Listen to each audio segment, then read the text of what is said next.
The Las Vegas housing market has been hot in the recent years, and especially since the pandemic, where lots of people were on the migrational move. We're going to take you guys house hunting with us and share our personal experience as a first-time homebuyer in a really crazy housing market. If you don't know us, hi, I'm Jen, one half of the Ginger AFK duo on here, and we're a couple originally from the Bay Area that moved to Las Vegas about 1 year ago. As you know, the Bay Area housing market is out of control amongst all the other issues the area was having. And when we decided to move, we landed on Vegas for various reasons, from the food scene, events and activities, a mix between city and nature, lack of traffic, and of course, affordability. Although we were approved for a good amount, we wanted to stay on the lowest that we can go without compromising too much, since things like family, friends, quality time, food, and travel were more important to us than a flashy home. So if we could save thousands of dollars a month for those things, we're gonna do so. Vegas has so many little areas, and you can see here, it actually doesn't include Henderson. Henderson is actually a city of its own, and for our house searching process, we're gonna go ahead and include it just because it's up and developing and we wanted to keep an open mind. As you can see here, this is where the Las Vegas Strip is located, as well as the airport. We ultimately decided, since we didn't spend much time in the north or east in our year of living here, we really wanted to stay somewhere in the west, south, or southeast areas, which gives us areas like Summerlin, Spring Valley, Enterprise, Paradise, Silverado Ranch, Green Valley, and parts of Henderson. Heading to everyone's favorite house searching website, we'll go ahead and look at some of the houses in these areas to give you an idea of what the houses generally look like for some areas.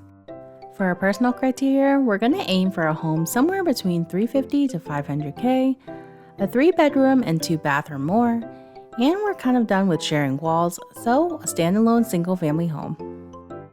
Looking at some of the houses in Summerlin, you can see there aren't many that meet this criteria, so if we did decide to live in this area, we would have to go up more in price, or settle for a home that is a little on the older and smaller side.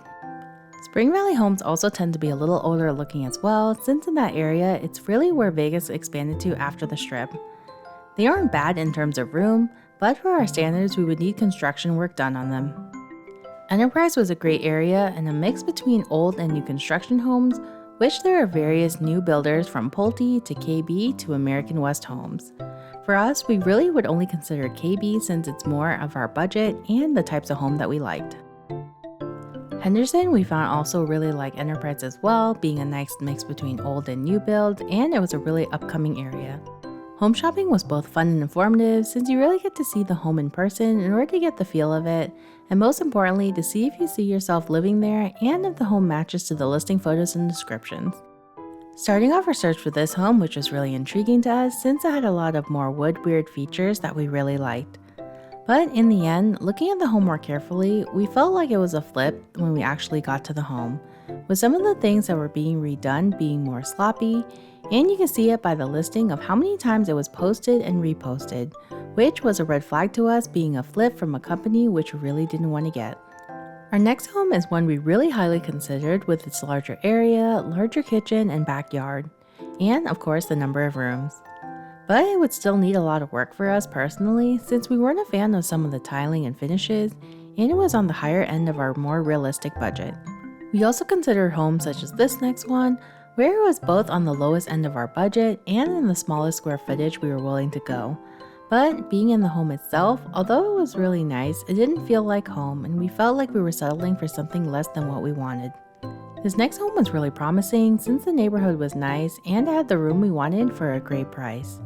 Unfortunately, as we got in, we could really tell that the pictures didn't capture the things that needed severe fixing, like the bathrooms, which were going to need a complete gut job, or how the backyard was really deteriorating, so we had to pass this one up. Here's another home that was looking great at first, but was also a lesson in why you need to see things in person, because even though it checkmarked a lot of the things that we liked, the entire second floor had this weird flooring that almost felt like wallpaper, and it was bubbling as we walked, which was a no-go for us here as well. This next home was actually one that we were putting in our first offer into, but it did end up working out as a California investor had actually come in to buy it in all cash in order to rent it out for a profit. And yes, that's starting to happen in places other than Cali. We also had a good amount of homes where we wanted to go see them, but they would actually be pending hours before the showing, which really showed how hot the market was in Vegas even with the high interest rates. We also got to see a few more homes that we didn't get to record just due to privacy reasons of the current tenants, which ranged from those that had neighborhoods that looked super cookie cutter that really scared us, to ones that were possibly the one, which you'll have to find out on our next vlog on what house we ended up choosing. Thanks again for coming along with us on our house hunting journey. Again, I'm Jen, one half of the Ginger AFK duo, and I'll catch you guys all on the next vlog. Bye!